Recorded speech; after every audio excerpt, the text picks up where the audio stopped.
Hello friends, welcome to the success Kendra. Friends देखिए, आज इस सेशन में हम लोग Bihar police driver new vacancy 2025 के लिए साइंस के यानी कि विज्ञान के टॉप 80 इम्पॉर्टेंट प्रश्नों को आज इस सेशन में हम डिस्कस करेंगे। फ्रेंड्स बिल्कुल ये CSBC के लेटेस्ट पैटर्न पर आधारित साइंस के टोटल 80 प्रश्न हैं। काफ़ी इंपॉर्टेंट क्वेश्चन है और इसी तरह के प्रश्न जो है CSBC के द्वारा पूछा भी जा रहा है। बड़ा इंपॉर्टेंट सेशन है, इसको ध्यानपूर्वक आप ज़रूर देखिएगा। और फ्रेंड्स, अगर आप चैनल पर पहली बार विजिट कर रहे हैं और Bihar police driver new vacancy 2025 की बेहतरीन तरीके से तैयारी करना चाहते हैं तो चैनल को सब्सक्राइब कर लीजिए और जो बगल में बेल आइकन है, घंटी का निशान है, उसको भी ज़रूर दबा लीजिएगा, ताकि जब भी Bihar police driver new vacancy 2025 से रिलेटेड कोई भी इंपॉर्टेंट वीडियो अपलोड किया जाए तो उसका नोटिफिकेशन सबसे पहले आपके पास पहुंच जाए। तो चलिए फ्रेंड्स, बिना देरी किए हुए सेशन आज के स्टार्ट करते हैं। एक बार सभी लोग प्लीज़ पहले सेशन को लाइक कर दीजिए और जब इसको कंप्लीट देख लीजिएगा, पूरा देख लीजिएगा, तो कम से कम इसको एक ग्रुप में फ्रेंड्स अवश्य ही शेयर कर दीजिएगा। तो चलिए अब हम लोग स्टार्ट करते हैं आज का सेशन। फ्रेंड्स, आज के सेशन का पहला प्रश्न पढ़ेंगे। पहला प्रश्न है कि घरेलू वायरिंग में 3 तार होते हैं, विद्युन्मय जिसको कि जीवित यानी कि लाइव तार कहा जाता है, उदासीन और भू संपर्कित। इन तारों के रंग होते हैं। देखिए ध्यान दीजिएगा, जो विद्युन्मय यानी कि जो जीवित तार होता है, लाइव वायर होता है, उसका रंग जो होता है लाल होता है। उदासीन का रंग काला होता है और भू संपर्कित का रंग जो है ये हरा होता है। और ध्यान दीजिएगा, विद्युन्मय तार यानी कि जीवित तार से धारा प्रवाहित होती है, उदासीन तार धारा वापस ले जाती है। इन सभी पॉइंट्स को ध्यान रखिएगा। स्विच जो होता है, स्विच ये हमेशा जो है विद्युन्मय यानी कि लाइव तार में जोड़ा जाता है। प्रश्न बन सकता है, इसको भी आप जरूर ध्यान रखिएगा। चलिए दूसरा प्रश्न पढ़ेंगे कि चुंबक के भीतर चुंबकीय क्षेत्र रेखाओं की दिशा होती है। अब यहाँ पर देखिए चुंबक के भीतर लिखा गया है, ठीक है। चुंबक के अगर बाहर पूछता तो वो आपका उत्तर ध्रुव से दक्षिण ध्रुव की ओर होता, लेकिन यहाँ पर भीतर पूछा गया है तो राइट आंसर इसका हो जाएगा दक्षिण ध्रुव से उत्तर ध्रुव की ओर। क्लियर है। याद रखिएगा, चुंबकीय क्षेत्र का SI मात्रक क्या होता है तो टेस्ला होता है। चुंबकीय क्षेत्र का SI मात्रक टेस्ला होता है, इसको हम लोग T से डिनोट करते हैं। चलिए नेक्स्ट क्वेश्चन कर लेंगे और जो भी मैं एक्सप्लेन करूंगा उसे आप ध्यान से जरूर सुनिएगा। देखिए, जल विद्युत संयंत्र किस ऊर्जा को विद्युत ऊर्जा में रूपांतरित करता है। देखिए जल विद्युत संयंत्र किस ऊर्जा को विद्युत ऊर्जा में रूपांतरित करता है तो राइट आंसर इसका हो जाएगा स्थितिज ऊर्जा, ऑप्शन नंबर डी। जल विद्युत संयंत्र पानी के टरबाइनों के माध्यम से स्थितिज ऊर्जा को यांत्रिक ऊर्जा में बदलते हैं, जो तब बिजली पैदा करते हैं। क्लियर। अगला प्रश्न है कि नरौरा नाभिकीय विद्युत संयंत्र किस राज्य में स्थित है। नरौरा जो है ये कहाँ पर है। नरौरा जो है यह उत्तर प्रदेश में है, राजस्थान में जो है रावत भाटा है, महाराष्ट्र में तारापुर है, गुजरात में जो है काकरापार है। ये ध्यान रखना आपको। देखिए अगला प्रश्न है कि गोलीय दर्पण की वक्रता त्रिज्या 40 सेंटीमीटर हो तो उसकी फोकस दूरी होगी। तो देखिए आपको याद होगा कि फोकस दूरी बराबर क्या होता है तो R/2 होता है, यानी कि वक्रता त्रिज्या अगर 40 है तो फोकस दूरी पूछा गया तो यहाँ फॉर्मूला पर पुट कर लीजिए और निकाल लीजिए तो ये आपका 20 हो जाएगा। तो 20 centimetre, option number C correct answer हो जाएगा। नेक्स्ट, आवर्धन का ऋणात्मक मान बताता है। आवर्धन का ऋणात्मक मान, देखिए आवर्धन जो है इसका फॉर्मूला क्या होता है प्रतिबिंब की ऊंचाई बटा वस्तु की ऊंचाई। क्लियर है, याद रखेंगे। अच्छा, आवर्धन का ऋणात्मक मान जो है यह दर्शाता है कि प्रतिबिंब उल्टा है। क्या दर्शाता है कि प्रतिबिंब उल्टा है और ध्यान रखना है, और प्रतिबिंब जो है वास्तविक है। ठीक है, तो राइट आंसर इसका क्या हो जाएगा, ऑप्शन नंबर यहाँ पर ए हो जाएगा। वस्तु के सापेक्ष प्रतिबिंब उल्टा है और प्रतिबिंब वास्तविक है। क्लियर। और धनात्मक मान जो है ये क्या दर्शाता है, प्रतिबिंब सीधा है और काल्पनिक है। चलिए नेक्स्ट क्वेश्चन करेंगे। अगला प्रश्न हमारा कि वास्तविक वस्तु का आभासी प्रतिबिंब बनता है तो ये बनता है समतल दर्पण में, option number A right answer हो जाएगा। पुतली के साइज को नियंत्रित करने वाला गहरा पेशीय डायफ्राम क्या कहलाता है तो फ्रेंड्स ये कहलाता है आइरिस। क्या कहलाता है, आइरिस कहलाता है, यानी कि हिंदी में इसको परितारिका कहा जाता है। नेक्स्ट क्वेश्चन, अच्छा नेत्रदान में जो है कॉर्निया को जो है दान किया जाता है, ध्यान रखेंगे आप। ठीक है, चलिए उसके बाद देखिएगा कि ऊर्जा के सभी रूप में अनंत स्रोत किसे माना जाता है। तो अनंत स्रोत जो है यह सूर्य है। ठीक है, सूर्य है, ध्यान रखिएगा। चलिए, नाभिकीय ऊर्जा प्राप्त करने हेतु आवश्यक है, तो राइट आंसर इसका इसमें से क्या हो जाएगा, यूरेनियम हो जाएगा। ठीक है, नाभिकीय ऊर्जा लिखा गया है, यूरेनियम राइट आंसर हो जाएगा। देखिए, पवन चक्की से उपयोगी ऊर्जा प्राप्त करने के लिए पवन की न्यूनतम वेग होनी चाहिए। तो देखिए, कम से कम 15 किलोमीटर प्रति घंटा से अधिक होनी चाहिए। पवन ऊर्जा जो है एक नवीकरणीय संसाधन है, ध्यान रखना है, नवीकरणीय ऊर्जा का संसाधन है। तो राइट आंसर 15 किलोमीटर प्रति घंटा। उसके बाद देखिए, धातुओं में धारावाहक होते हैं, तो धातुओं में जो धारावाहक होता है यह मुक्त इलेक्ट्रॉन होता है, मुक्त इलेक्ट्रॉन राइट आंसर हो जाएगा। उसके बाद देखिए, कौन रंग है जिसको खतरे के सिग्नल में उपयोग किया जाता है। तो खतरे के सिग्नल में जो है उपयोग किया जाता है लाल रंग का। किसका, लाल रंग का। लाल रंग का तरंग दैर्घ्य जो है सबसे अधिक होता है और इसका विचलन सबसे कम होता है, इसीलिए इसका उपयोग किया जाता है। चलिए, किस वर्ण का तरंग दैर्घ्य सबसे अधिक होता है। तो अभी मैंने आपको बता दिया कि लाल रंग का तरंग दैर्घ्य जो है सबसे अधिक होता है और इसका विचलन सबसे कम होता है। बैगनी रंग का तरंग दैर्घ्य सबसे कम होता है। ठीक है, याद रखना है।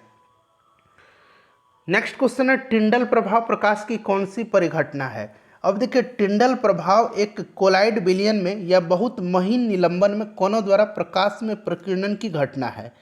ठीक है, राइट आंसर इसका प्रकीर्णन हो जाएगा, प्रकाश का प्रकीर्णन। प्रकीर्णन की मात्रा प्रकाश की आवृत्ति और कणों के घनत्व पर निर्भर करती है, इसको भी आप ध्यान रखिएगा। निम्न में से किस हाइड्रोकार्बन में 3 आबंध हैं। 3 आबंध पूछा गया है, तो करेक्ट आंसर इसका क्या हो जाएगा, ऑप्शन नंबर यहाँ पर देखिए सी हो जाएगा। ठीक है, C3H4। यहाँ पर देखिए, मैं इसका आपका स्ट्रक्चर भी बना देता हूँ। C3 और H जो है यह 4 है, तो एक H यहाँ पर हो गया, एक H यहाँ पर हो गया, एक H यहाँ पर हो गया। ठीक है, और एक H यहाँ पर हो गया, 4 H हो गया। और देखिए, इनके बीच में सिंगल बॉन्ड है और यहाँ पर जो है ये ट्रिपल बॉन्ड है, तो ये पूछा गया 3 आबंध है। चलिए, उसके बाद देखिएगा कि हाइड्रोकार्बन कौन है। हाइड्रोकार्बन इसमें से पूछा गया है, तो ये आपका C6H12O6 है, option number B right answer हो जाएगा, ग्लूकोज है यह। निम्न में से कौन असंतृप्त हाइड्रोकार्बन है। असंतृप्त हाइड्रोकार्बन पूछा गया है, तो जिसमें द्विआबंध या त्रिआबंध है वह असंतृप्त है और जिसमें सिंगल बॉन्ड है वह संतृप्त हाइड्रोकार्बन है। तो यहाँ पर देखिएगा किसमें डबल बॉन्ड या ट्रिपल बॉन्ड है, तो राइट आंसर इसका क्या हो जाएगा, ऑप्शन नंबर सी हो जाएगा। ठीक है, ये सभी संतृप्त हैं, इनमें सिंगल बॉन्ड है यानी कि एल्केन है ये सभी।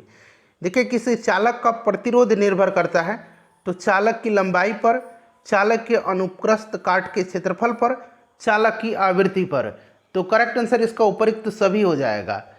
नेक्स्ट क्वेश्चन करेंगे। अगला प्रश्न हमारा कि एमीटर को विद्युत परिपथ में कैसे जोड़ा जाता है। फ्रेंड्स, आज हम बात करने वाले हैं Bihar police constable driver exam 2025 की बेस्ट बुक के बारे में, जो कि चक्षु पब्लिकेशन का है। यहाँ पर आप देख भी सकते हैं, चक्षु बिहार पुलिस चालक सिपाही। फ्रेंड्स, आपको पता होना चाहिए और मैं आपको बता भी देता हूँ कि देखिए, आपका जो एग्ज़ाम लिया जाएगा उसमें जो प्रश्न पूछे जाएंगे उसमें 60% प्रश्नों का वेटेज जो होगा, 60% प्रश्न जो होंगे वो सामान्य ज्ञान और समसामयिक मुद्दों से संबंधित होंगे और बाकी 40% जो प्रश्न पूछे जाएंगे वो आपकी ट्रेड थ्योरी से प्रश्न पूछे जाएंगे, यानी कि मोटर अधिनियम से संबंधित प्रश्न पूछे जाएंगे। यहाँ पर आप देख सकते हैं फ्रेंड्स, ये जो चक्षु पब्लिकेशन का Bihar police constable driver exam का जो बुक है ये आपके लिए कंप्लीट पैकेज है। और फ्रेंड्स देखिए, यहाँ पर ट्रेड थ्योरी का आप देख सकते हैं कंप्लीट सिलेबस कवर किया गया है। यहाँ पर देखिए, ऑटोमोबाइल का परिचय एवं इतिहास, दूसरा चैप्टर देखिए सुरक्षा एवं सावधानियाँ, तीसरा चैप्टर देखिए चलते वाहन की खराबियां एवं आकस्मिक मरम्मत, उसके बाद देखिए मोटर वाहन अधिनियम एवं यातायात संकेत, और पांचवा चैप्टर देखिए सड़क के नियम। साथ ही साथ यहाँ पर आप देख सकते हैं इसमें टोटल जो है 25 आपको प्रैक्टिस सेट भी मिल जाता है। यहाँ पर सारा चैप्टर दिया गया है, पूरा विस्तृत रूप से दिया गया है। अगर आप इस बुक को फॉलो कर लेते हैं तो निश्चित रूप से इस बार आपका selection Bihar police constable driver 2025 में हो जाएगा। यहाँ पर देख लीजिएगा, पूरा ट्रेड थ्योरी का यहाँ पर सिलेबस कवर किया गया है। साथ ही साथ यहाँ पर आप देख सकते हैं फ्रेंड्स, जो सड़क का चिन्ह होता है यहाँ पर पूरा डिटेल में आपको मिल जाएगा। देखिए, इन चिन्हों से संबंधित प्रश्न जो है पेपर में पूछे जाते हैं, पिछले बार जो एग्ज़ाम हुआ था उसमें पूछे गए थे। तो फ्रेंड्स इस बुक को परचेज कर लीजिए और फ्रेंड्स अपनी तैयारी को आप और भी मजबूत कर सकते हैं कि एमीटर को जो है श्रेणी क्रम में जोड़ा जाता है और एक आदर्श एमीटर का प्रतिरोध जो है यह शून्य होना चाहिए। ठीक है, कितना होना चाहिए? शून्य होना चाहिए। अच्छा, वहीं अगर वोल्टमीटर पूछता तो वोल्टमीटर को समानांतर क्रम में जो है परिपथ में जोड़ा जाता है और एक आदर्श वोल्टमीटर का प्रतिरोध जो होता है यह अनंत होना चाहिए। श्रेणी क्रम इसका राइट आंसर हो जाएगा। नेक्स्ट क्वेश्चन है कि प्रकाश तरंगे होती है, तो प्रकाश तरंगे जो होती हैं यह विद्युत चुंबकीय तरंग हैं, विद्युत चुंबकीय तरंग है। अच्छा, प्रकाश तरंग विद्युत चुंबकीय तरंग है, इसको प्रूव किसने किया था? तो मैक्सवेल ने किया था। चलिए, निम्नलिखित में से कौन सा बुझा हुआ चूना है? इसमें से बुझा हुआ चूना जो है इसमें से यह आपका कैल्शियम हाइड्रोक्साइड हो जाएगा, CaOH2। नेक्स्ट क्वेश्चन है कि चीनी का रासायनिक सूत्र क्या है? चीनी का रासायनिक सूत्र जो है यह C12H22O11 है। क्लियर? चलिए, कार्बन, हाइड्रोजन और ऑक्सीजन है इसमें। विद्युत फ्यूज काम करता है, विद्युत फ्यूज जो है यह धारा के तापीय प्रभाव पर कार्य करता है, धारा के उष्मीय प्रभाव। Option number A right answer हो जाएगा। ध्यान रखिएगा, फ्यूज तार जो है सदैव विद्युन्मय यानी कि लाइव जीवित तार में जोड़ा जाता है। जैसे मैंने बताया था कि स्विच हमेशा विद्युन्मय तार में जोड़ा जाता है, उसी प्रकार से फ्यूज को भी सदैव विद्युन्मय तार में जोड़ा जाता है। फ्यूज जो होता है यह सीसा और टीन का मिश्रण होता है। चलिए, उसके बाद नेक्स्ट क्वेश्चन है हमारा, अगला प्रश्न कर लेंगे कि यदि किसी नरम लोहे को धारावाही कुंडली के गर्भ में रख दिया जाए तो क्या बनता है? तो फ्रेंड्स यह जो बनता है यह बनता है विद्युत चुंबक। चलिए, उसके बाद देखिएगा कि विभक्त वलय का उपयोग किस उपकरण में किया जाता है? तो देखिए, विभक्त वलय का उपयोग जो है यह विद्युत मोटर में किया जाता है।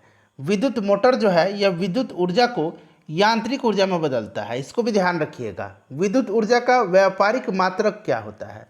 तो व्यापारिक मात्रक यहाँ पर यूनिट दिया गया है, कहीं कहीं आपको किलोवाट आवर भी होता है। 1 किलोवाट आवर बराबर कितना होता है? तो 1 किलो वाट आवर बराबर 3.6 गुना 10⁻6 जूल होता है। इसको भी आप ध्यान रखिएगा। देखिए, अति भारण यानी कि ओवरलोडिंग के समय विद्युत परिपथ में विद्युत धारा का मान क्या होता है? तो ओवरलोडिंग से ही पता चल रहा है कि उस समय विद्युत परिपथ में विद्युत धारा का मान जो है बहुत ज़्यादा बढ़ जाता है, बहुत अधिक बढ़ जाता है। सौर कुकर में यानी कि सोलर कुकर के लिए कौन सा दर्पण सर्वाधिक उपयुक्त होता है? तो यह जो दर्पण है यह कौन सा है? तो यह अवतल दर्पण है। Option number C right answer हो जाएगा, अवतल दर्पण। देखिए, 1 माइक्रो एम्पियर कितना होता है? तो फ्रेंड्स यह 10⁻⁻6 एम्पियर होगा। ऑप्शन नंबर डी इसका राइट आंसर हो जाएगा। पानी से भरी बाल्टी की गहराई कम मालूम पड़ने का कारण क्या है? तो इसका पूरा ऑप्शन को पढ़िए और राइट आंसर बताइए। तो देखिए, इसका जो कारण है यह आपका हो जाएगा प्रकाश का अपवर्तित होना, प्रकाश के अपवर्तन के कारण ऐसा प्रतीत होता है। ठीक है, चलिए, उसके बाद देखिए, कठोर जल को मृदु बनाने के लिए सोडियम के किस यौगिक का उपयोग किया जाता है? तो फ्रेंड्स इसका नाम है Na2CO3। ठीक है, यानी कि सोडियम कार्बोनेट का इस्तेमाल किया जाता है। कार्बन के 2 अपरूप के अलावा तीसरा अपरूप का नाम पूछा गया है, तो कार्बन का 2 अपरूप के अलावा तीसरा अपरूप का नाम क्या है? बताइए राइट आंसर इसका। तो देखिए, करेक्ट आंसर जो होगा फ्रेंड्स वो आपका ऑप्शन नंबर सी हो जाएगा, फुलेरिन। एक हीरा, ग्रेफाइट और फुलेरिन हो गया तीसरा अपरूप। नेक्स्ट क्वेश्चन है कि भोजन का पचना किस प्रकार की अभिक्रिया है? तो देखिए, भोजन का पचना जो है यह उपचयन अभिक्रिया है, यह उपचयन अभिक्रिया है। कौन सी गैस वैश्विक ऊष्मन के लिए उत्तरदायी है? ग्लोबल वार्मिंग के लिए? तो यह कार्बन डाइऑक्साइड है। देखिए, ग्लोबल वार्मिंग में योगदान देने वाली गैसों को ग्रीन हाउस गैस कहा जाता है और प्रमुख ग्रीन हाउस गैस जो है ये कार्बन डाइऑक्साइड है, उसके बाद मीथेन है, उसके बाद आपका नाइट्रस ऑक्साइड है, नाइट्रस ऑक्साइड है, जलवाष्प है, HFC है और CFC है। ठीक है, ध्यान रखिएगा। देखिए, निम्न में से कौन सा स्वच्छ ऊर्जा स्रोत है? इसमें से स्वच्छ ऊर्जा स्रोत जो है ये आपका प्राकृतिक गैस हो जाएगा। अगला प्रश्न है कि लेड नाइट्रेट चूर्ण को एक परखनली में लेकर के गर्म करने पर भूरे रंग का धुआं उत्सर्जित होता है, यह धुआं क्या है?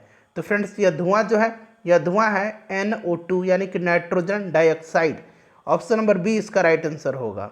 निम्न में से कौन सा अवकारक है? अवकारक पूछा गया। अवकारक वे पदार्थ होते हैं जो इलेक्ट्रॉन का त्याग करते हैं। तो इसमें से देखिए ऑप्शन नंबर यहाँ पर कौन सा हो जाएगा राइट आंसर? तो इसका option number A right answer हो जाएगा। जठर रस का पीएच मान लगभग कितना होता है? जठर रस का पीएच मान जो है ये लगभग 1.2 होता है। ठीक है, यानी कि यह अम्लीय है। ठीक है, पीतल किसका उदाहरण है?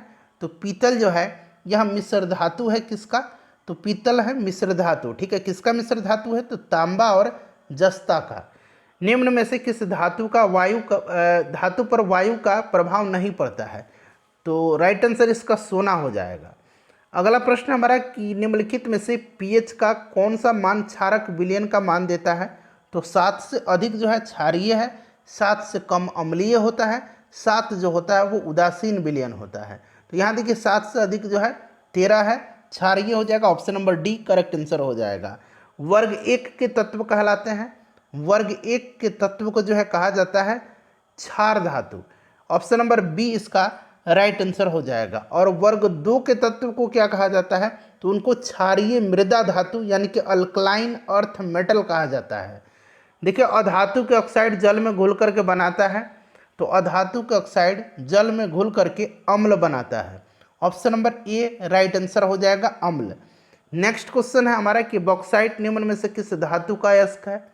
बॉक्साइट जो है यह एल्युमिनियम का अयस्क है। किसका है? एल्युमिनियम का है। एथेनॉल सोडियम से अभिक्रिया कर कौन सा गैस बनाता है? तो एथेनॉल जो है सोडियम से अभिक्रिया करके हाइड्रोजन गैस बनाता है। सोडियम जिंकेट का रासायनिक सूत्र क्या है? देखिए सोडियम जिंकेट जो है यह जीवित प्राणियों में जिंक के निम्न स्तर का इलाज करने के लिए उपयोग किया जाता है तथा कम ताप पर सेलुलोज की घुलनशीलता बढ़ाने के लिए इसका उपयोग किया जाता है। इसमें से जो है सोडियम जिंकेट का फॉर्मूला ऑप्शन नंबर यहाँ पर देखिए डी करेक्ट आंसर इसका हो जाएगा। नेक्स्ट क्वेश्चन है हमारा कि अक्रिय तत्व कौन से हैं? तो helium, neon, argon, जेनन, krypton, radon. तो यहाँ पर देखिए बी राइट आंसर हो जाएगा। ऑप्शन नंबर बी हीलियम हो जाएगा। ठीक है, चलिए उसके बाद देखिए सिरका निम्न में से कौन सा अम्ल सिरका में पाया जाता है? तो एसिटिक एसिड पाया जाता है। सीएनजी का पूरा नाम क्या है? तो सीएनजी का पूरा नाम जो है कंप्रेस्ड नेचुरल गैस है, यानी कि फुल फॉर्म इसका आपका हो जाएगा संपीड़ित प्राकृतिक गैस।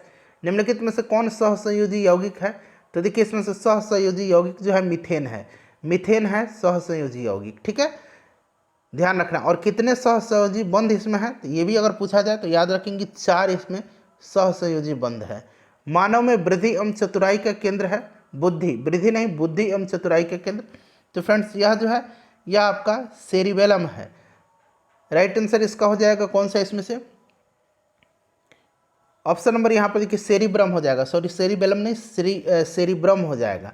यह सबसे विकसित भाग होता है मस्तिष्क का। ठीक है, चलिए उसके बाद देखिएगा कि किशोरावस्था में होने वाले परिवर्तन को क्या कहते हैं? तो इसको प्यूबर्टी कहा जाता है। कीटों के पंख और चमगादड़ के पंख किस तरह के अंग हैं? तो ये समरूप अंग हैं। किस प्रकार के अंग हैं? समरूप यानी कि समृद्धि अंग है। याद रखेंगे समृद्धि अंग। नेफ्रॉन पाया जाता है। तो नेफ्रॉन जो है यह वृक्क की कार्यात्मक इकाई होती है। ठीक है, तो ऑप्शन नंबर इसका ए राइट आंसर हो जाएगा।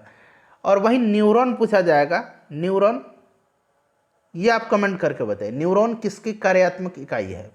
उसके बाद देखिए ईस्ट में जनन होता है। तो ईस्ट में जो जनन होता है फ्रेंड्स यह आपका मुकुलन के द्वारा होता है। यूरिया का निर्माण होता है। सिंपल सा क्वेश्चन है, लिवर में यूरिया का निर्माण कहाँ पर होता है? तो लिवर में होता है, यकृत में होता है। निम्नलिखित में से कौन सा घटक हमारे शरीर के लिए आवश्यक है? तो विटामिन, खनिज, पोषक तत्व ये सभी हो जाएगा। ऑक्सीजन का वाहक कौन सा है? शरीर में ऑक्सीजन जो है पहुंचाता कौन है? तो यह आरबीसी रेड ब्लड कॉर्पुलस है, लाल रक्त कणिका। ऑप्शन नंबर इसका सी राइट आंसर हो जाएगा। ठीक है, चलिए और डब्ल्यूबीसी जो है यह संक्रमण से शरीर की रक्षा करता है। घटपर्णी यानी कि पिचर प्लांट उदाहरण है तो कीटभक्षी पादप का। तापमान, वर्षा, पवन पर्यावरण के कैसे कारक हैं? तो ये सभी जो हैं पर्यावरण के भौतिक कारक हैं। कौन सी बीमारी श्वसन तंत्र से संबंधित है? तो इसमें से श्वसन तंत्र से संबंधित बीमारी निमोनिया है। ठीक है, निमोनिया। क्लियर। ये किससे होता है, तो यह होता है, यह जीवाणु से होने वाला रोग है। चलिए उसके बाद देखिए निम्नलिखित में से कौन सा सम्मोहक ऊतक है। सम्मोहक ऊतक जो है इसमें से कौन सा है, तो इसमें से जाइलम और फ्लोएम है, यानी कि option number D right answer हो जाएगा। बी और सी जाइलम और फ्लोएम, ठीक है, याद रखेंगे। जैव विविधता का विशिष्ट स्थल कौन सा है इसमें से, तो 1 हो जाएगा राइट आंसर। उसके बाद देखिए पादप हार्मोन साइटोकाइनिन सहायक है। देखिए साइटोकाइनिन जो होता है यह पौधों में कोशिका विभाजन के लिए उत्तरदायी होता है। प्रवाह के अग्रभाग की लंबाई में वृद्धि करने के लिए, तने की वृद्धि के लिए, पादप का प्रकाश की ओर मुड़ने के लिए, इनमें से सभी राइट आंसर हो जाएगा। यह पादप हार्मोन है, याद रखना, पादप यहाँ बना लीजिए, ठीक है। चलिए उसके बाद देखिए मस्तिष्क का कौन सा भाग शरीर की स्थिति एवं संतुलन का अनुरक्षण करता है, तो फ्रेंड्स यह जो है यह अनुमस्तिष्क है। अनुमस्तिष्क यानी कि ये सेरिबेलम है, और अभी मैंने सेरिब्रम बताया था जो कि चतुराई और बुद्धि का केंद्र होता है, और सेरिबेलम जो है राइट आंसर हो जाएगा इसका ऑप्शन नंबर सी अनुमस्तिष्क। प्रयोगशाला में संश्लेषित पहला कार्बनिक यौगिक कौन सा है, तो फ्रेंड्स यह यूरिया है। क्या है, अब देखिए यूरिया का फॉर्मूला अगर आपको याद होगा तभी आप यहाँ पर टिक लगा पाएंगे।